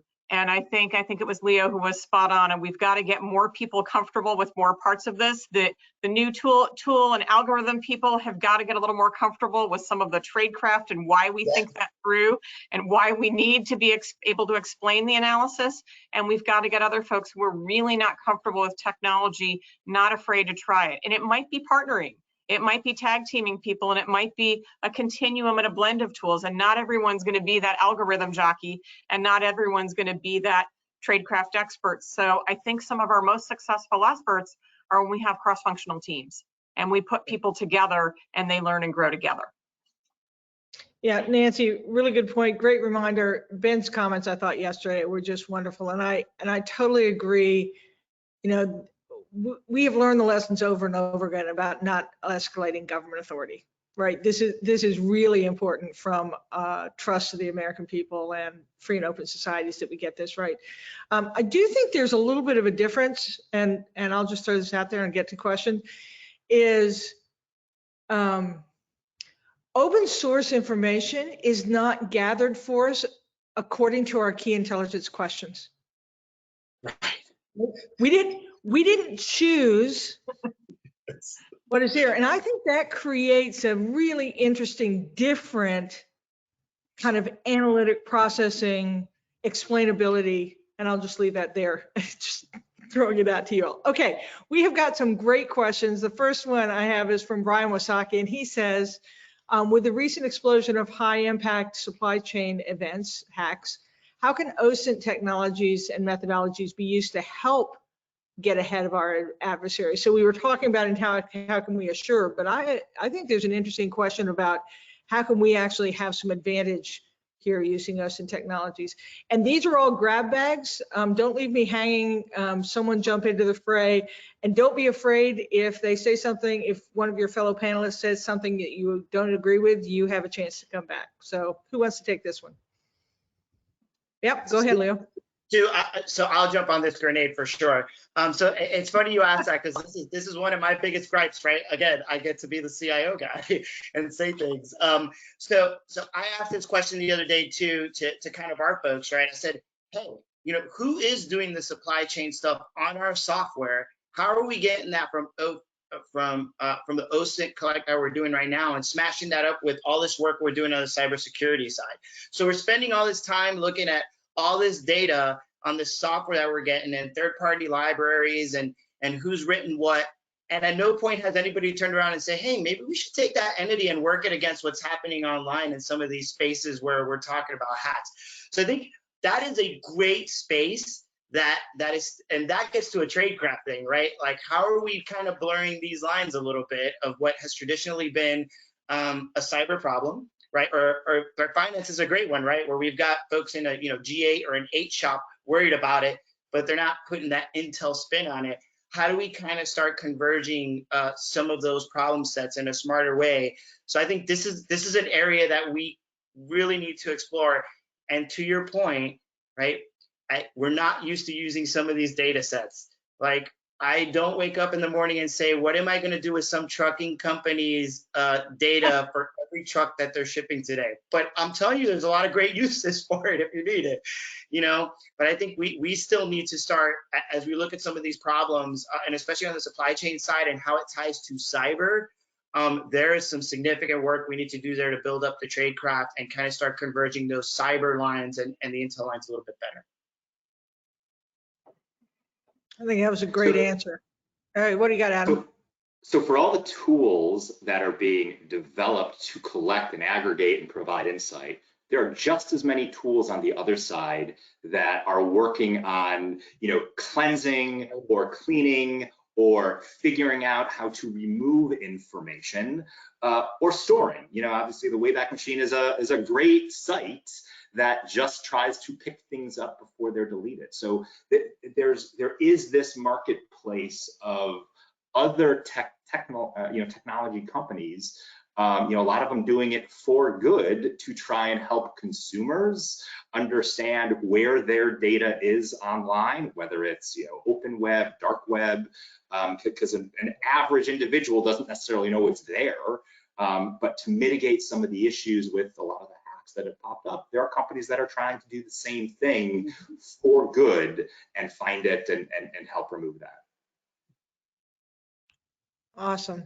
Next question, Betsy Meso asked, and we've kind of talked about this, so listen to the second part of her question, because I think that's where we really get to good stuff.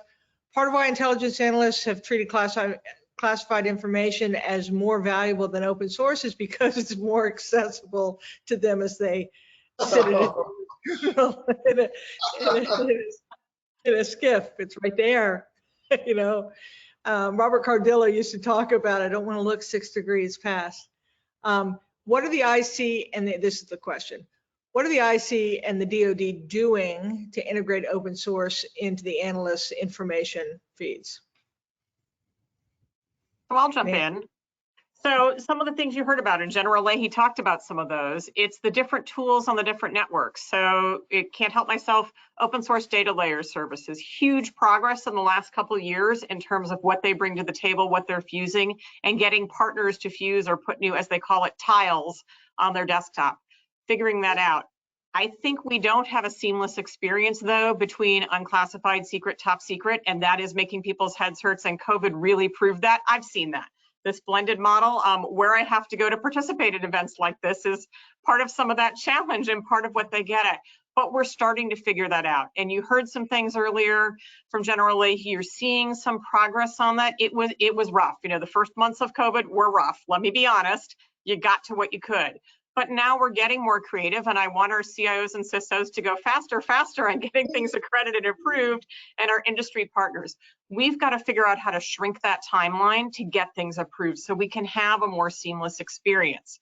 The hard part for me is also that round trip experience. And I think I said it earlier, that low to high, but also high to low. When we find something really great, now we need to take it, a piece of it back down to the low side. That's not a comfortable space for us in the community. So absolutely right on the criticism that it's not as easy to do, but we've got to break through. And some agencies have really leaned in. NGA and others among them have leaned in and figured out some new ways, some of the things we're doing with commercial imagery. But we had a rousing debate among some seniors in the IC about, if we don't enrich it with some of the other sources, think about it in context of our other sources, would the analytic insight or the finding that we would present to a policymaker change if we had access to classified information? So if we only do it as Osint, then you might say, why do we have an IC? That part of our value that we bring to the table is that other information, those other insights. So while I can't share all of it with everyone, I need to figure out how to work through and understand, what do I know at what level, what other insights do I have? And then, as I said, wearing my other newest hats, how do I get that threat and warning information to those partners, or how do I get leading indicators from those partners in faster? So we've got to figure out how to shrink that timeline to move information seamlessly. You know, the only thing I'll say to that, Nancy, is there's a little bit about that issue that we've addressed with others, and that we've been doing that for years, is how do you make sure that the analytic judgment has integrity at every level? Right. Well, this is in a way no different. You haven't given up our responsibility that an unclassified project has got to have standing. Right. And so it's an interesting question there. It isn't just all the gritty stuff. It's that you need to make sure, and there needs to be the tether between them intellectually, so that you don't have people getting different things. I also think that the whole notion of producing purposely unclassified products is going to be a new tradecraft responsibility. I love this next question, unless someone else wants to jump in there. How can, this is from Christina Brembach. She says, how can we ensure that analysts take full advantage of our current classification guidelines to avoid overclassification? And are the current regulations sufficient, or do we need to update? And I can't remember who it was that talked about aggregation, and my head almost exploded on that one. So someone take this one on, because I think this is a really important question. Is one, overclassification in general is something that we fight all the time in the intelligence community. How do we avoid doing the same thing now that we have this cool thing called open source? Well, Sue, go ahead. Sue, I think I have to jump in on this one, though, because of some of my background that can't help it on this. Look, our classification regime is too complex for humans to handle, but it's actually an area where I think technology can help. This is an area where we can have the tools help us mark and show things and help us find when we're inconsistent on our usage of it. That is an area that I think has got some exciting possibilities, but it is hard for the humans. And we do have a cultural cultural demeanor to overclassify, and that's going to take some time to break through and break down. But there's also a real reason some of our really valuable sources and methods that we really fight, that we've really got to safeguard them. So in my mind, wearing my sharing and safeguarding hat, it's an and question. How do I figure out how to share more and safeguard it appropriately, and safeguard that which truly needs to be and share more of that which can get out there? And that's the hard part that we've got to navigate through. Right. And I think Go ahead, Leo. A lot of it depends where you're coming from, right? I think that's an important thing to understand too. I think if you're, even within a service, if you're at an Intel center, right, there's that cultural challenge. You're going to overclassify. It's like being at an agency. It's just what we learned, right?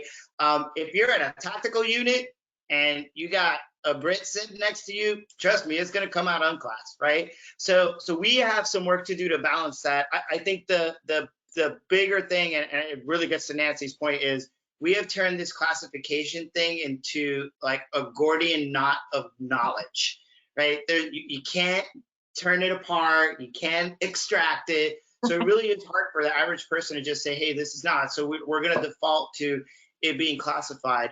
I will say this, though. This really is, more than anything else, right, outside of just the culture, it really is a training thing. And we really have to focus on how we maximize that training across the board. And again, as someone who's been both in an agency and a service, I always have that agency view. And to me, I'm like, oh, that's easy. And then I came to the Army and found out how not easy that is to do at scale, right? So this is really where we're kind of getting that framework. And again, right, maybe we use some technology to make this classification piece a little bit easier for folks to disambiguate. I think that would help a lot. But I'm with you. I think this is one of our bigger challenges right now. Adam, Don, you want to jump in on this side? Yeah, definitely. Please. I think one of the interesting things is the overclassification aligns with your last question on Intel analysts kind of scared to go into the open source environment and do collection. One of the big things is managed attribution, of course. I think that's something that a lot of analysts needed to learn how to do is how to obfuscate their collection of intelligence data on the wild web. But also another thing is I admire the Army's approach to auditing. So they have a fairly robust team of auditors that look at the digital footprints of their analysts and track and see to make sure that they're playing within the correct lanes of that they're trained in. So that's something that I think is a great application. Okay, I'm going to move to the next question. I think if I've got my timing right, we've got 3 minutes. I've got 3 questions. It's kind of a toss-up. I know the NCAA tournament's over, but I'm going to do a jump ball and try and be tight and focused in your answer. Bruce Jeter asks, what challenges exist when collecting, compiling, and organizing open source data in foreign languages? And are the language processing tools available in the IC as robust in China and Farsi as they are in English? So I loved the answer yesterday that somebody gave around specialization in Osint, and that there are tools that are okay, tools that help with language translation. Data sources are different. There truly is differentiation. And if someone gave a really concise answer yesterday about, Osint specialization in different AORs or different use cases, because now all of a sudden, while technology will help to translate, it still is not going to be perfect. And that specialization by the analyst can really help. Awesome. Okay, I lied. I'm changing my own rules. This question, everyone gets 1-word answer. Ashton Taylor says, what's the biggest challenge for the future of Oset, technology or culture? Don? Culture. Nancy? Culture. Adam? Culture. Leo? Culture, for sure. All right, and you know the way you overcome culture? Quest and leadership. If you have a clear place you must go and you have the leadership to do there, you can overcome culture. So there you have it. To all my leaders out there, it's on you. All right. Vivian Wilson asks, it's easy for me to say now from this seat, right? You're like, yeah, brave woman. As IC agencies pull in massive amounts of information, can available technologies adequately sort US person data from non-US person data? We're going to leave that one with Nancy's answer of, that is a really critical issue. We've been down this path before. It is all about civil liberties. And I think our lessons of the past 15 years will tell us that we're going to have to, everything we develop will have to be developed with that requirement. We are not going to put that requirement on top after we start to do it. There you go. I took one for the team. You thought I was just sitting back and looking pretty. All right. Jenna Breslow asks, what integration will be seen between Osint and artificial intelligence in the next 10 years? Is it going to be a marriage made in heaven? I think so. I don't know. Yeah, no, I think so. I think NLP is going to be key, and I'm glad somebody brought up the language stuff, because like I always say, you know, not all linguists are created equal, and not all NLP is created equal. So I think that's going to be a big piece. Well, you all, we could go on forever. I must tell you, the answers you gave to relatively general questions, I thought were so rich. And so I think you may have to do this more than once a year. I just think it's such a rich topic for Leo and Nancy and Adam and Don. Just an absolutely phenomenally thoughtful, compelling presentation. Great job, y'all. Thank you. Thank you. Boss, back over to you.